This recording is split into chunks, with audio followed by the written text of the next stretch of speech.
It's 7 o'clock. I'll call this meeting of the Common Council to order. If you could please rise for the pledge of allegiance.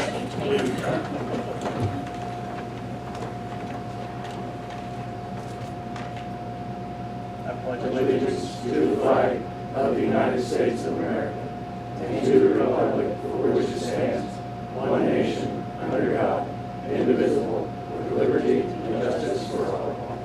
Thank you. Move next to roll call for Treasurer Aldrich. Carolyn Peterson, present. Richard Traeger, Present. Brian Garrison, Dale Stewart. Here. Mike Shopwood. All right, everybody's here. Move next to a special report from State Representative Don Leahy. Representative Leahy, you have the floor. That's quick. Well, good evening, everyone. Pleasure to be here. Shane said he wanted a 10 to 15-minute summary of the legislative session. Now, I don't know. It was a short session, but cramming that into 10 to 15 minutes is tough, so I'll do my best. All right. My sympathies go out to all those that might be in the election tomorrow. So I know not the council, but could be others here that are involved in an election, and I have my deepest sympathies. So good luck and happy trails. This was a short session this year, and somebody could just whistle when you shut up.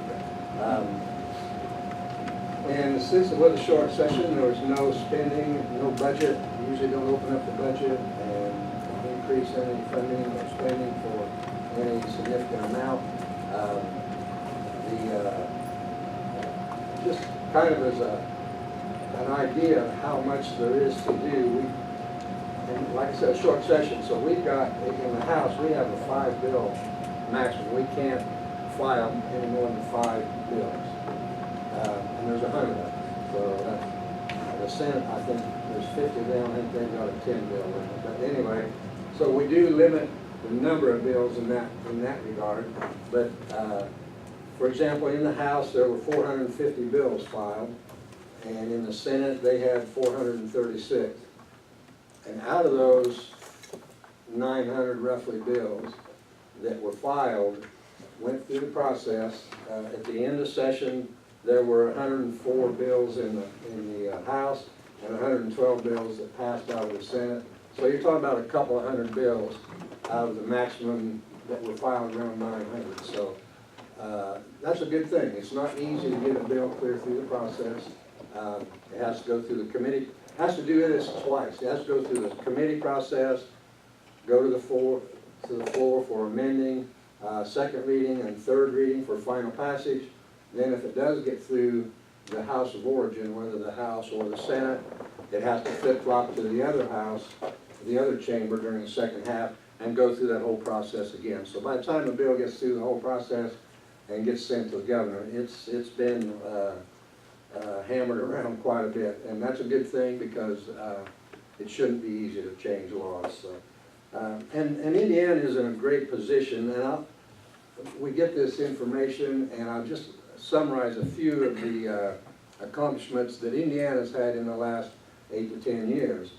Indiana is the #1 state in is the #1 state government, as reported by U.S. News and World Report. A lot of these are organizations or publications that do an analysis of states all over the country and come up with a summary. And according to U.S. News and World Report, Indiana is the #1 state government in the country. It's #2 in the nation in economic outlook, according to the American Legislative Exchange Council. #1 in the Midwest, top state for doing business. #1 in the Midwest, business tax climate. #2 nationally in software job growth, the technology and so forth. #2 nationally in cost of doing business and cost of living. So I think those are an indication of how Indiana kind of fares nationally amongst other states, and how, for example, we've got one of the lowest unemployment rates in the country. And they say this, and I find it hard to believe, but and I don't have it on my list, but I just remember we had talked earlier in the session that Indiana has the lowest property taxes in the country. So when people start complaining about property taxes, I always say, okay, we can do better, but don't forget, we've got the lowest property taxes in the country. When session started, we had, I say we, the House Republican caucus had 4 main issues that they wanted to deal with that they thought were very important. The opioid epidemic in the state, and it's not just Indiana, it's a national crisis. Strengthening Indiana's workforce, school funding, and increasing government efficiency. Now, we had legislation that addressed all those issues. I would like to touch on, of course, the opioid issue. We had some legislation that increased. I think we're going to try to add 9 service centers around the state so that everybody in the state has access to a facility that treats opioid problems, whether it's addiction or treatment or whatever. Strengthening Indiana's workforce, there's been a lot of money put into training and trying to upgrade and train, more training for the workforce. The increasing government efficiency, there's several bills that dealt with, and I'll touch on some of those as I go along here. The one I want to touch on most was the school funding, because this is not a budget year, but 2017 was a budget year. So the projections for the school K-12 enrollment are determined, and with that estimate on how many students are going to be in grades K through 12, we spend a little over 50% of the state budget on education, K-12 and higher ed. The estimates for the number of students that were going to be in K-12 education were roughly 2,000 more students than anticipated when the budget was drafted. So that meant, and the budget is determined with so many dollars per student. So with 2,000 more students, there wasn't going to be enough money. Schools were going to have to spread that money over more students, which meant lower dollars per student to the schools. Would have been, depending on the enrollments in the different schools, would have been a significant burden on a lot of the schools. So the legislature, and that's one good thing when you do your budget, when you put in a $1.5 to $2 billion reserve, that when things like this happen, that there's some dollars there that we can do something about it. So the solution was to just add some money to the K-12 budget so that all the schools still got the budgeted dollars per student, so that the schools didn't suffer from that shortage. So that was really that was the #1 bill, the first bill that passed out of the House. Not to be too critical of the Senate, their #1 bill that got all the publicity was Sunday sales, if you can imagine. But anyway, it was a high priority for the Senate, so the Senate passed, and we all support, both chambers supported the Sunday sales. I did not personally. I've got several local liquor stores in my district that opposed Sunday sales, so I felt strongly that I didn't want to support that at this time. I guess if you can't buy enough in 6 days, what's 7 days going to do for you? Anyway, that's kind of the major things.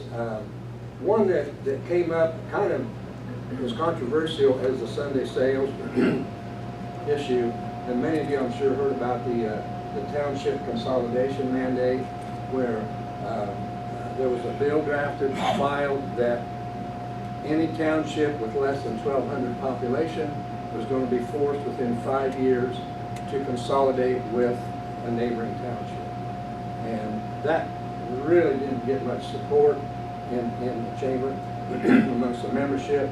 So the bill did not get a hearing.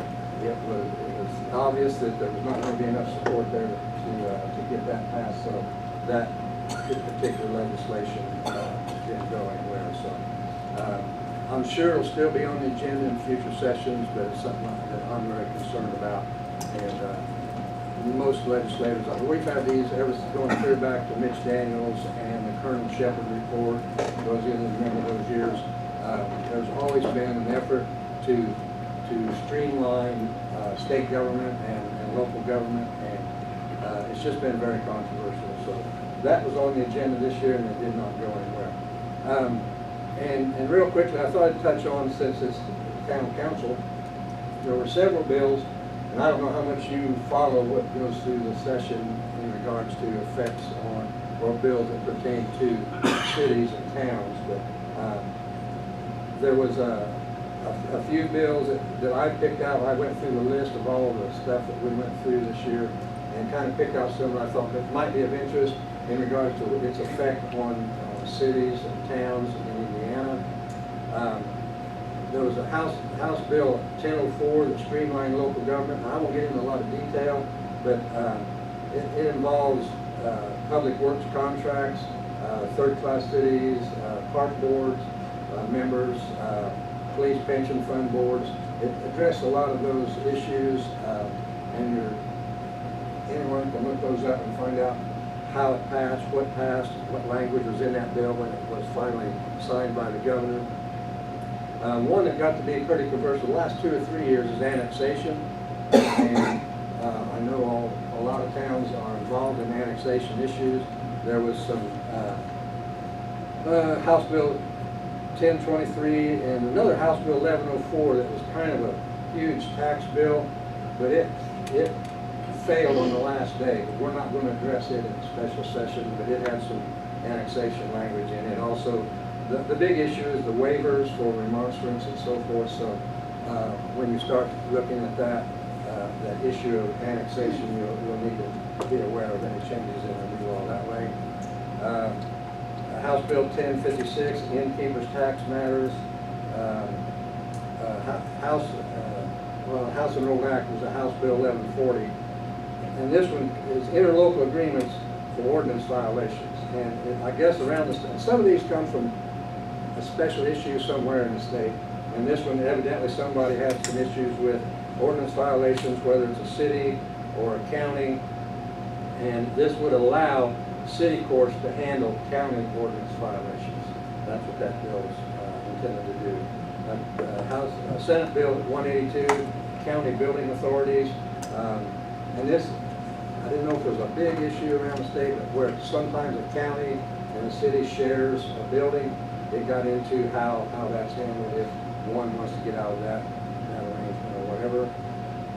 Local government bonding, Senate Bill 347, allows cities and schools to negotiate bonds. Another one that I don't know how much it affects Delphi. This will be the last one I'll bring up until I get to my time limit here. Short-term rentals, rental. I never knew what Airbnb was until this legislation came up a couple of years ago. There got to be, to me, the issue is property rights and local control.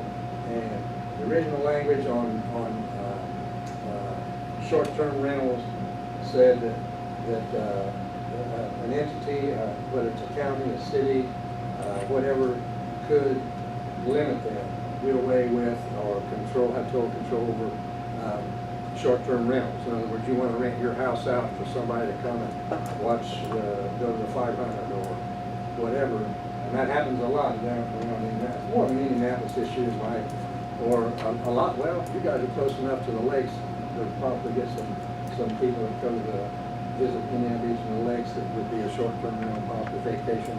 So it got to be very controversial because I know around Monticello, sometimes they'll do a short-term rental, and then they've got police problems with noise and people, they rent it to a couple of guys and they bring all their friends in, and then they've got police issues. And so cities and towns needed to have some control over that. So this legislation, after it got hammered out over 2 or 3 years, allows 30-day rentals, and then there's some other guidelines in there that local units of government have some control over what they allow and what they don't allow and so forth. So, Those are just a few things that I thought dealt with cities and town issues, and then kind of the session overall. So I'll stop there. If there's any questions, or anybody have any questions on any of that, Questions from the council? or something I didn't mention, or whatever. Representative Leahy? I do have one, House Rule Act 1267, which is your water infrastructure task force. Where do you see that going in future years? I think the report's supposed to be done by the end of this year. I don't know, those things have been hammered out for several sessions on water issues. I don't know, there's been studies going on for at least 3 years I know of. I know Farm Bureau has been involved in a lot of those statewide. So specific, I know you've had some issues with packing plants, I think, and water. But I don't know where that might end up. Or feedback from especially towns like Delphi where I know you've got some issues would be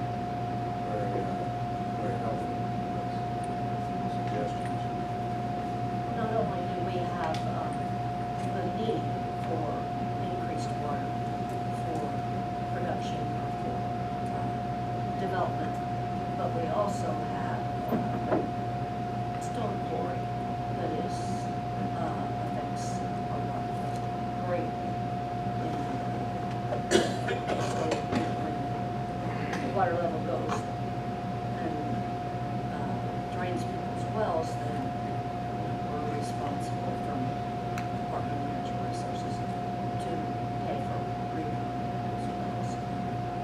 I mean, it's just reached a pretty critical level in the city.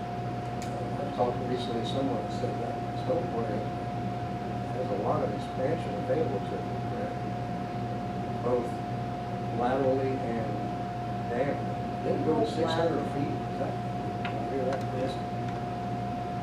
And 600 feet, went on to 200 or something.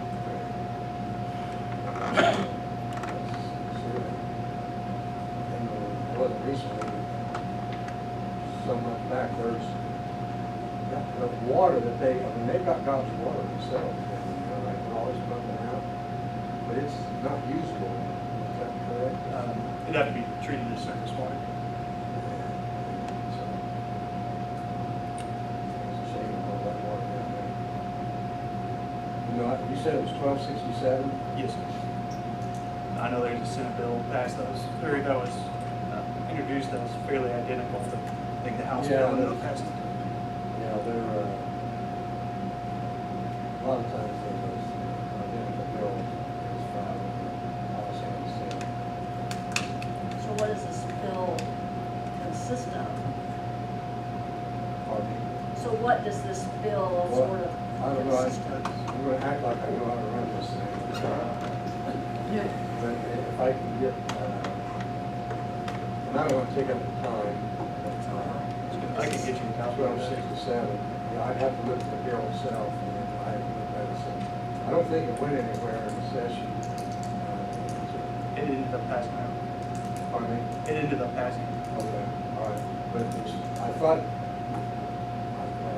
I thought it was going to be a study instead of really solving the problem. Yeah, so it puts together a water infrastructure task force comprised of several members of government, research various topics as it pertains to. When they can't come to a consensus in session, kind of the last ditch effort is to assign it to a study committee so that between now, or between this session and next session, they can put together a committee to study options. Do we have any further questions for the representative? From the public? Thank you again, Representative, for coming and letting us know. I know you're very involved in the county, see you around, continue quite a bit these last few weeks. You're close to home, so that's good. Yes, sir. Well, thank you again. You bet. Move next to reading of minutes and approval. We've been presented with a minute from April 2nd, 2018. Any additions, subtractions, deletions, or amendments to be made to this set of minutes? I found a couple typos if you want. Imagine. The two Ts, posted in the state, the two Ts. I move for approval of the April 2nd, 2018 minutes as presented. Second? Motion and second, any further discussion? All those in favor? Opposed? Motion carries. Move next to written and oral reports from committees, boards, commissions, and department heads. Chief Mullen, would you like to provide a brief report? Thank you, Mayor. I think all of you have my report in front of you. I've had, been busy this last weekend, didn't get a chance to see you. I apologize. Let you know now. We've been busy this last month, even though I know it looks like the numbers are a little bit lower than maybe usual, but there's been a lot of activity. News releases probably reflect that mostly. You may have heard there was a couple of burglaries at residences up on that are on the South Hill, on the south side of town. We were able to resolve that matter and got property back to the people who had their places broken into. Probably recovered about maybe 90% of the stuff that was taken, and not someone in custody, cases on the investigation. Any questions? Seeing concern, if you noticed the semi-traffic picking up, I read a few things, heard a few people complaining that they're not enforcing on it. We are, I understand, yeah, we are enforcing when we see it, it's just a matter of we must not be there at the time it's happening. It's one of those things. You noticed, you would have thought maybe it had decreased once harvest season was or something. Yeah. What the- When our wedding season's up, I imagine, so I may have increased some traffic out there, but we continue to push it. Any questions for Chief? Thank you, Chief. All right, thank you. Superintendent Lyons? Good evening. I don't have a whole lot to add, but it's seen it on my report. A lot of our time spent last month prepping the city parks to be open for public use, as well as the cemeteries. That was very much spent last month. I'll also tell you that the AR now that we talked about the last month and a half or so is finally replaced on the pump station. So that's on, working as it should. So, any questions for me, other than what's in the report?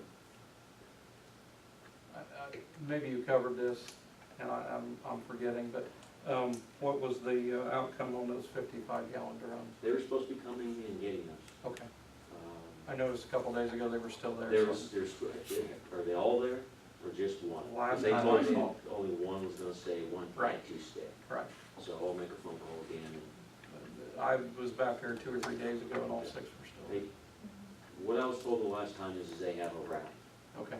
and they drive throughout the state to these different locations, and they pick these things up. So I can call again tomorrow. I'm not complaining, I just wondered the status. Yeah. Thank you.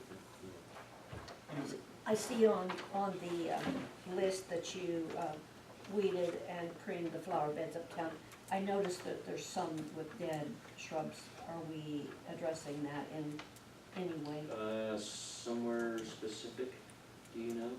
There's, well, Are they're they- supposed to be green and they're yellow, so.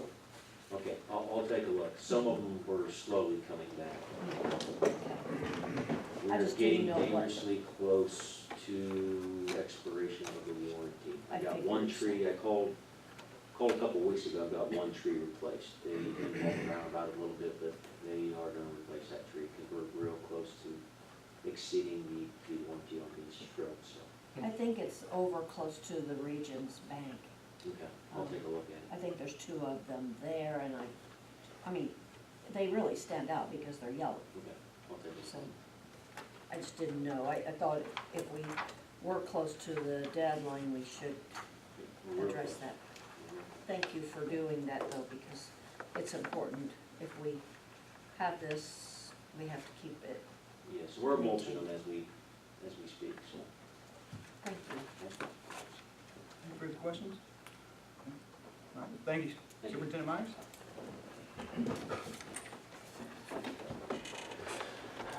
Evening. Just a couple highlights off the report. We replaced a fire hydrant up on Washington and Vine Street that was ran over by a semi a while back. F&K completed the well 3 water main to connection to well 1. Back T tests and everything are done, completed. We still need to get finished electrical at the well 3 building and put the VFD in and the controls before it's operational, and back T test the actual well. Peerless finished up well 7 at the golf course, and it's gonna turn out to be a really good well, 1,200 gallon a minute. There's no hydrogen sulfide smell. All the tests came back good. Then our next step is to figure out how to get it hooked to the system and get power and everything to it. We're still working on our communications, waiting on J&K Communications to give us a price back on their recommendations for that. That should be coming back anytime soon. So. Other than that, we got any questions? What are locate requests? That's when somebody's working on their house or digging or something, they always call in locates to 811. And Oh. we get an email All those little to flags. go out and locate, yeah. Thank you. Little flags everywhere. And then you wonder, how long do I mow around those? I called Craig and he said she can remove. So thank you. Any other questions for Superintendent Myers? Thank you. Superintendent Van Sickle? Good evening. Our 7-month seasonal disinfection season started 1st of April. So we use chlorine and sulfur dioxide gases, and we've also picked up the chlorine residual test and the E. coli test. If you look at number 3, we had a blockage in a sewer line west of the Dollar General store on the 30th of April. It was reported, and so we opened up the line, backed up all the standing liquid and lined the area, made the reports, called IDEM, so everything is copacetic right now, I guess. Haven't heard anything back. And the last thing, Colin Dale with Butler Fairman was here at the Board of Works meeting, and they took bids for, if you look at number 4 on the report, due to stream erosion underneath the railroad trestle, our force main has become exposed. It's underwater, but it's exposed. So we're going to have somebody come in, build a copper dam, dewater it, and then put some joint restraints and cover it back up. The stream has changed because of log jams underneath the trestle. So that's what we're working on. Who's responsible for those log jams? I mean, Well, to the eliminate- railroad, I think, I don't know that DNR has a stake in that. Actually, the log jam, I would think it would be the railroad's responsibility because, you know, that's it's, where it got hung up. well, it got hung up there, but if something happens with that trestle, you know, their line could be, you know, there could be major problems with the railroad line. Never heard anything from DNR about it. But it changes, you know. 2 years ago, the log jam was on the north side of the trestle. Now it's on the south side of the trestle, so the stream changes. And you get floods. We've been fortunate this year. I think we've only had kind of one high water event. Normally by this time we've had a couple, and then maybe one in the summer. I don't know. Hopefully we get this fixed. Normally, you would think that DNR would be responsible when it's not on somebody's railroad trestle? Well, I think Tippecanoe County, I'm not sure, I think Tippecanoe County contracts with Yardberry, one of the people that put in a bid for this work, to take care of the ones in their bridges. If you ever go the back way by Eisenhower Road, there's always a log jam down there. Somebody has to clean it up. Haggerty Lane, they have to clear that over. Yeah. The county does pay for it. Do they?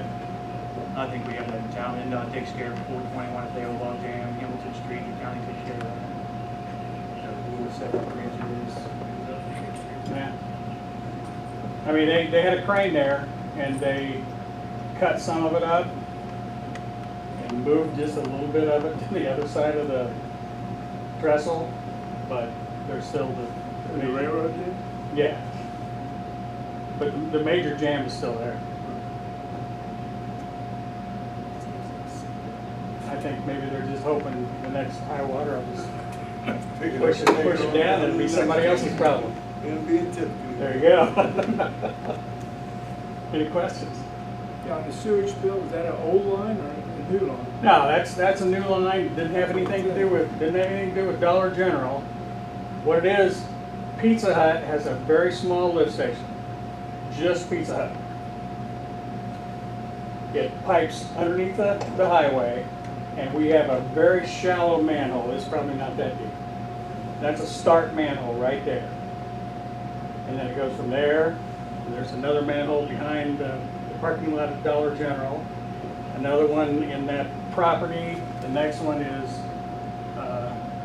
in CVS's property, and then it goes underneath the highway in front of the front door of what used to be Arby's. I guess my question was, did it have anything to do with building the new Dollar General? Nope, not at all.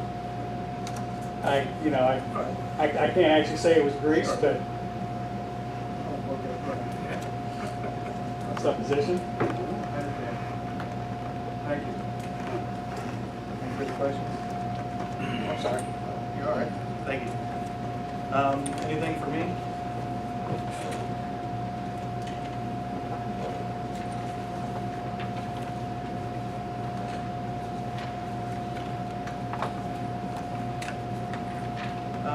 Area Planning Commission report, Councilman Stewart, do you have anything to report? We had a meeting in April, however, we failed to have a quorum due to absence and not appointed officials, so no business was